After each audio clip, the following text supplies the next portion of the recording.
Zoological പാർക്കിന്റെ ചിറകിലേറി വികസനത്തിന്റെ പുതുവഴികൾ തേടുകയാണ് പുത്തൂർ. എന്നാൽ അതിനുമപ്പുറം പഞ്ചായത്ത് ഭരണസമിതി നേരിട്ട് നടപ്പിലാക്കിയ എന്ത് വികസനമുണ്ട് എന്ന ചോദ്യവുമായി പ്രതിപക്ഷവും കളം നിറയുന്നു.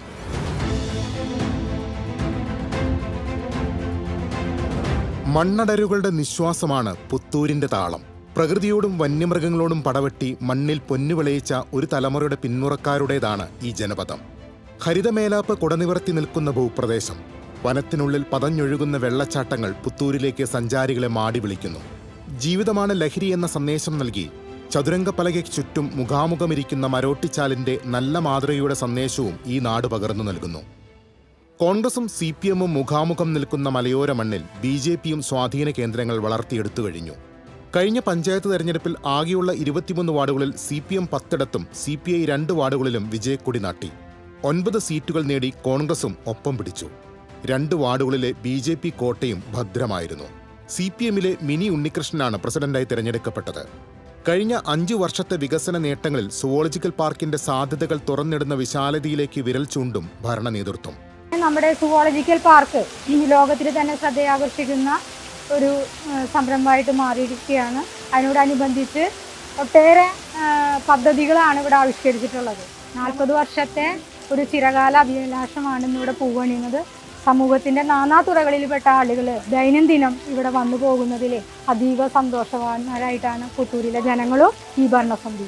സുവോളജിക്കൽ പാർക്കിൽ പഞ്ചായത്ത് മേനി നടിക്കേണ്ടെന്നാണ് പ്രതിപക്ഷത്തിന്റെ മറുപടി. സുവോളജിക്കൽ പാർക്കിൻ്റെ വികസനം എന്ന് പറയുന്നത് പഞ്ചായത്തായിട്ട് ബന്ധപ്പെട്ടുള്ളൊരു വികസനമല്ല. 30 വർഷമായി നടക്കുന്ന ഒരു പ്രക്രിയയാണ് സുവോളജിക്കൽ പാർക്കിൻ്റെ പ്രവർത്തനം എന്ന് പറയുന്നത്. കഴിഞ്ഞ 9 വർഷമായിട്ട് വളരെ സ്ലോവിലാണ് അതിൻ്റെ പ്രവർത്തനം നടന്നു എന്നുള്ളൊരു പരാതിയാണ് ഞങ്ങൾക്കുള്ളത്. അടിസ്ഥാന ജനവിഭാഗത്തിന്റെ ക്ഷേമം ലക്ഷ്യമാക്കി നടത്തിയ പ്രവർത്തനങ്ങളിലേക്കും പശ്ചാത്തല സൗകര്യ വികസന രംഗത്തേക്കും കൂടി ശ്രദ്ധ ക്ഷണിക്കുകയാണ് പഞ്ചായത്ത് പ്രസിഡന്റ്.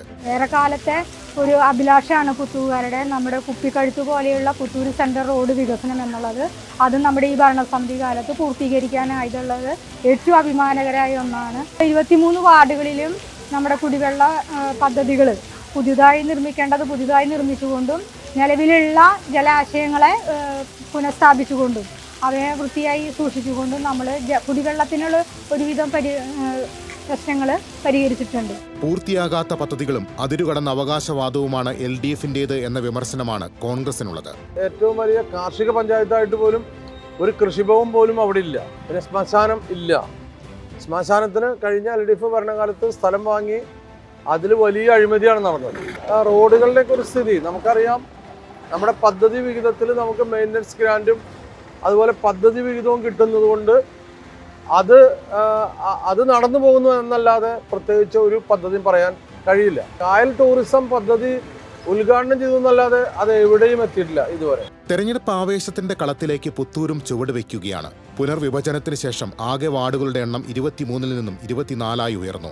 മനുഷ്യ വന്യജീവി സംഘർഷം, ഉൾപ്രദേശങ്ങളിലെ റോഡുകളുടെ തകർച്ച, കാർഷിക മേഖലയിലെ പ്രശ്നങ്ങൾ തുടങ്ങിയ വിഷയങ്ങൾ ഇവിടെ സജീവ ചർച്ചയാണ്. മറ്റു പഞ്ചായത്തുകളെ അപേക്ഷിച്ച് നോക്കുമ്പോൾ 700 കോടി രൂപയുടെ വികസന പ്രവർത്തനങ്ങളാണ് നമ്മുടെ ഗ്രാമപഞ്ചായത്തിനകത്ത് ചെയ്തു തീർത്തിട്ടുള്ളത്. അപ്പോൾ അതിൻ്റെ ഏറ്റവും അടിസ്ഥാന ആവശ്യങ്ങളായ ജനങ്ങൾക്ക് ഏറ്റവും ഭൗതിക സാഹചര്യങ്ങൾ മെച്ചപ്പെടുത്തുന്ന തരത്തിലുള്ള ഒട്ടേറെ ക്ഷേമ പ്രവർത്തനങ്ങൾക്ക് വികസന പ്രവർത്തനങ്ങളിൽ ഏർപ്പെടുത്തിയിട്ടുണ്ടായിരുന്നു. പുത്തൂർ പഞ്ചായത്തിലെ 9 വർഷമായിട്ട് LDF-ന്റെ ഭരണസമിതിയുടെ പരിപൂർണ പരാജയമാണെന്നുള്ളതാണ് ഞങ്ങൾക്ക് പറയാനുള്ളത്.